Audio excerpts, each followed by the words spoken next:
বিসমিল্লাহির রহমানির রহিম। প্রিয় নিবন্ধিত শিক্ষকগণ, আপনারা জানেন যে আজকে আমরা শাহবাগের মোড়ে জাতীয় জাদুঘরের সামনে অবস্থান কর্মসূচি গ্রহণ করেছিলাম এবং একটা পর্যায়ে আমরা সেখান থেকে সচিবালয়ের উদ্দেশ্যে রওনা দেই এবং সেখান থেকে আমরা প্রধান উপদেষ্টা, শিক্ষা উপদেষ্টা যিনি, তার সাথে আমাদের দেখা হয়, কথা হয়।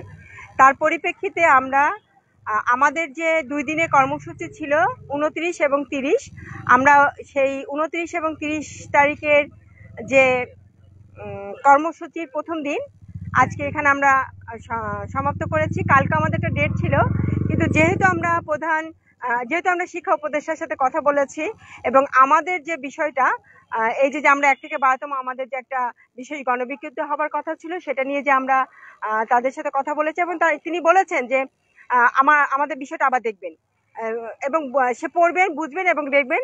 সেই পরিপ্রেক্ষিতে আমরা কিন্তু আগামী কালকের যে 30 তারিখের আমাদের যে অবস্থান কর্মসূচির পূর্ব সময় ঘোষণা করা ছিল, সেটা আমরা আপাতত স্থগিত করছি।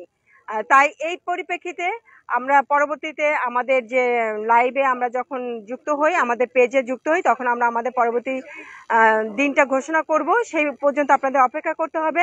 আর একটা কথাকে বিভ্রান্ত হবে না কারো কথায়, কারণ আমরা যখন শাহবাগের মোড়ে অবস্থান কর্মসূচি করেছিলাম এবং একটা পর্যায়ে আমরা যখন সচিবালয়ের মুখে যাত্রা শুরু করি, তখন আমাদেরকে শাহবাগ থানার ওসি স্যার নিজের দায়িত্ব নিয়ে আমাদেরকে সচিবালয়ে যাবার একটা ব্যবস্থা করে দেন এবং শিক্ষা উপদেষ্টার সাথে একটা সাক্ষাতের ব্যবস্থা হয়। সেই পরিপ্রেক্ষিতে তার কথায় যতটুকু আশ্বাস পেয়েছি, সেটার পরিপ্রেক্ষিতে কিন্তু আমরা সবাই সর্বসম্মতক্রমে সিদ্ধান্ত নিয়েছি যে আগামীকালকের যে আমাদের অবস্থান কর্মসূচি রয়েছে সেটা স্থগিত করা হলো। তাই সবাইকে বলবো, আপনারা যদি কেউ মনে করেন যে কালকে আমাদের আবারও কর্মসূচির সময় আছে এবং রওনা দিবেন, তাহলে আমি আপনাদেরকে বলবো যে আপনারা আপাতত রওনা দেবার দরকার নেই, বাড়িতেই থাকুন। আশা করা যায় হয়তো ভালো কোনো খবর পাওয়া যাবে। তো আজকে এই পর্যন্তই। সবাই ভালো থাকবেন। আল্লাহ হাফেজ।